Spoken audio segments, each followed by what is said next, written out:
Thank you. It's a cloisonne necklace. Cloisonne? What is it? Cloisonne is one of the famous special metal crafts in China. Metal craft, but it looks so delicate. That's because of its fine workmanship. Cloisonne is a kind of utensil whose body is made of copper, on which soft flat copper wire is pinched into various patterns and welded, and then filled with enamel-colored glaze. In Jingtai period of the Ming Dynasty, this kind of craft reached the peak, and the most exquisite and famous handicrafts were produced. Because of its popularity in the Jingtai period of the Ming Dynasty, and the use of enamel glaze is mainly blue, the cloisonne gets its Chinese name Jingtai blue. Where is the birthplace of cloisonne? Beijing is the birthplace of cloisonne and the most important place of production.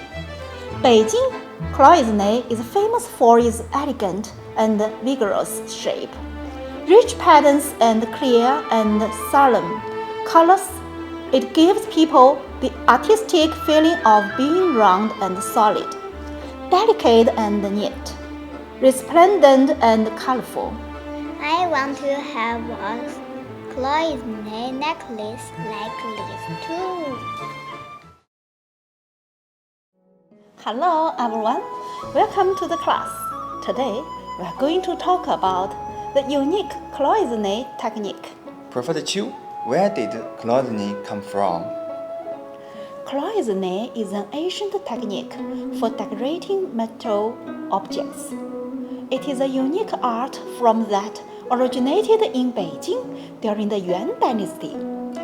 It is a combination of Chinese traditional bronze and China arts, paintings, carving arts, and foreign enamel techniques. A kind of handcraft of decorating enamel on the metal was introduced from Europe into China in the late half of the 13th century. Such folk art craft has experienced repeated practices and compromise for several hundred years in the hands of Chinese craftsmen. In the period titled Jingtai during the Ming Dynasty, the emperor, who was very much interested in bronze casting techniques, improved the color process and created the bright blue that catered to the Oriental aesthetic sense. After processing breakthrough, most articles for his daily use were made of cloisonne. Cloisonne became popular among the common people soon. It used to be named Jingtai Lan because such articles were solely made in blue at the beginning. Although there are various colors of enamel developed later on, the name Jingtai Lan is still used to refer to this kind of art craft, but not only a color anymore. How is the decorative effects of cloisonne formed? The decorative effect is formed in this way. First, adding compartments to the metal object by soldering or sticking silver or gold threads placed on their edges. These gold or silver threads remain visible in the finished piece, separating the different compartments of the enamel or inlays, which are often of several colors. During the Qing Dynasty, cloisonne had been improved and reached its artistic summit. Colors were more delicate, and the scope of use was enlarged. The technique remains common in China to the present day. Articles of Jingtai Lan are magnificent, colorful, shining, and are worthy of appearance-eating and collecting. However, its production procedure can be very complicated, and thus it is priced so high that the common people usually cannot afford it. During the Ming and Qing dynasties, Jing Tailan was the decorative articles owned only by royal families, a symbol of nobility and wealth.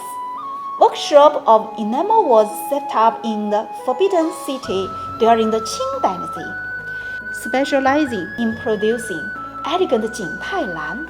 Later on, this craft was introduced to the folk communities so that it could be passed on over generations and lasts till now. Professor Chu, could you tell us something about the manufacturing process of clothing? Making Jing Tailan is a very complicated process which each step closely connected to the previous one. It can only be finished through more than 10 steps, including making copper mold, welding copper wire, coloring, polishing, gold plating, and so on. All steps begin with mold making. Firstly, craftsmen choose pieces of copper of exactly the same thickness. Then they cut and hammer them into the molds for different kinds of articles by repeatedly beating and molding with patience. And the magnificent and elegant art craft is to be created from the not-eye absorbing copper mold.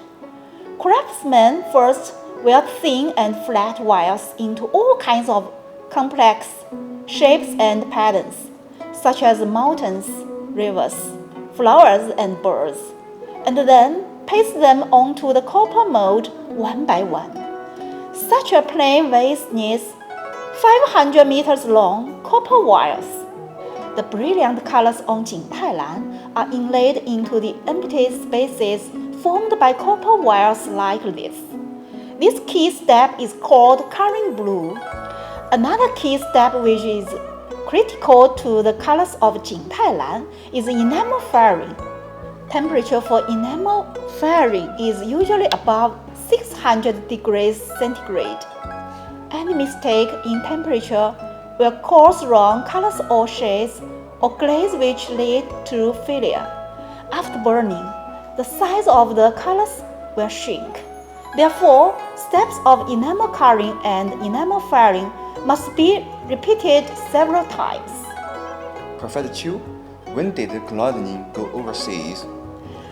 From the Ming and the Qing dynasties, Jing Tailan was introduced overseas with trade ships and has influenced the production and style of enamel making in all countries for several hundred years.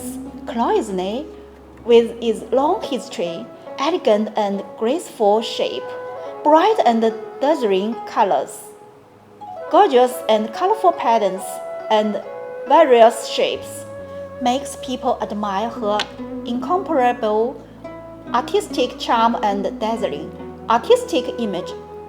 Even now, you can find traces of Jing Tailan in Japanese pottery making crafts and enamel in Western paintings.